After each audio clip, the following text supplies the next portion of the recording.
بسم الله الرحمن الرحيم. اللهم صل وسلم وبارك على سيدنا محمد. اول حاجه تبلت الفراخ ببصلايه مبشوره وملح فلفل اسود، حطيت عصره ليمونه وكمان حطيت معلقه خل.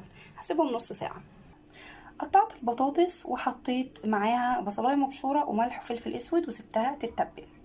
وبعدين قطعت فلفلايه حراقه. لو مش حابه حطي فلفل رومي. عصير طماطم ولكن خفيف، انا زودته بشوربه، ممكن تزوديه بميه زي ما تحبي. حطيت عليه ملح وفلفل اسود وكمان حطيت عليه تومتين في الخلاط، وكمان حطيت عليه معلقتين سمنه بلدي او سمنه عاديه زي ما تحبي. نزلت بعصير الطماطم على البطاطس ولكن خليت حبه من الطماطم على جنب. نزلت بالفراخ بتاعتي وبعدين نزلت بباقي الصلصه اللي هو عصير الطماطم، وهغطيها لمدة نص ساعة في الفرن. وبعدين هشيل الغطا عشان الفراخ تحمر. متنسيش